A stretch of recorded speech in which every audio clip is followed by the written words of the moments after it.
लेकिन शहजाद जी आपके साथ शुरुआत कर रही हूँ। ये गाड़ी जो है जो पटना से चली थी, लग रहा है अपने गंतव्य मुंबई तक पहुंच नहीं पाएगी। वैसे गंतव्य तो 2024 है, लेकिन ऐसा लग रहा है मुंबई में ब्रेकडाउन है गाड़ी का।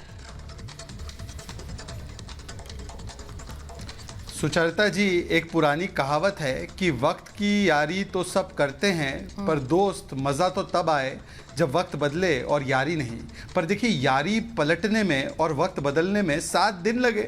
7 दिन पहले ही लगभग गृह मंत्री जी ने क्या कहा था कि जैसे ही मतलब ख़त्म होगा, इन्होंने जो राजनीतिक निकाह फरमाया है एक दूसरे के साथ, ये 3 तलाक में तब्दील होगा। और तलाक की प्रक्रिया तो सार्वजनिक रूप से होने लगी है।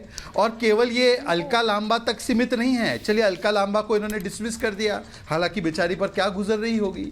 इनके आज अनिल चौधरी जी प्रदेश अध्यक्ष है, कहते हैं केजरीवाल भ्रष्टतम नेता है। इनके संदीप दीक्षित जी ऑन रिकॉर्ड कह गए हैं कि गीदड़ बेटर होता है, ये आम आदमी पार्टी का तो कोई भरोसा नहीं है। इसके अलावा ये इनके नेता पंजाब से बाजवा जी ने क्या कहा है कि चिमटे से नहीं चुना है आम आदमी पार्टी को।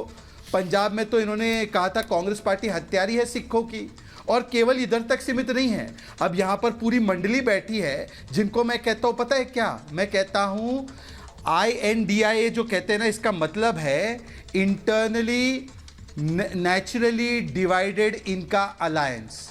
इंटरनली नेचुरली डिवाइडेड इनका अलायंस के जो लोग बैठे हैं, देखिए क्या क्या हुआ इनके साथ।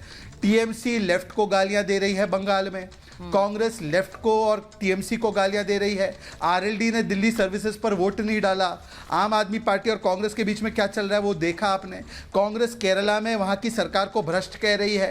कांग्रेस और सेना मिलकर शरद पवार पर नो कॉन्फिडेंस पारित कर रही है। कर्नाटका की सरकार पर तमिलनाडु का ऐसा अविश्वास है कि सुप्रीम कोर्ट पहुंच गए कावेरी के पानी के लिए। इसीलिए मैं कहता हूं, इंटरनली नेगेटिव डिवाइडेड इनका अलायंस INDIA ये एकजुट नहीं हो पा रहे हैं। और इसीलिए गृह मंत्री जी भी सही साबित हुए। पर मेरा केवल एक सवाल है, अब देखिए यहाँ पर जो सारे लोग बैठे हैं ना, अगर ये लोग एक हो नहीं पा रहे हैं, क्या मिलके ये देश चला पाएंगे? क्या एक नीति पर एक हो पाएंगे? पूछिए इनसे।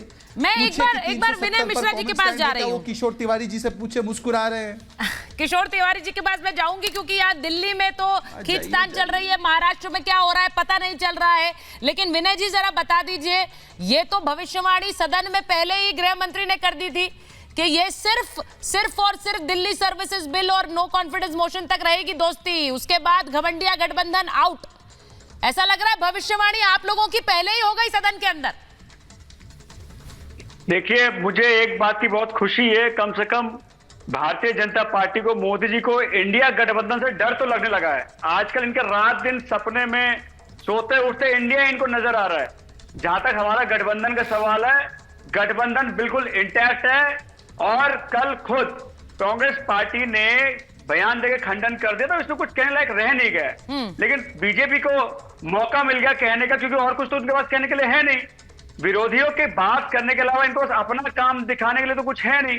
तो यही इनको करना है। ये अपने भ्रष्टाचार की बात छुपाएंगे, ये मणिपुर की बात नहीं करेंगे, ये चाइना की बात नहीं करेंगे, उस गठबंधन का लगेगा जो अभी है, फर्क बन रही उसकी बात नहीं करेंगे।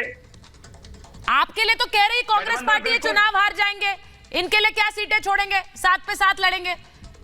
ये गठबंधन है कि नहीं, पहले तो आपको ये बताना पड़ेगा।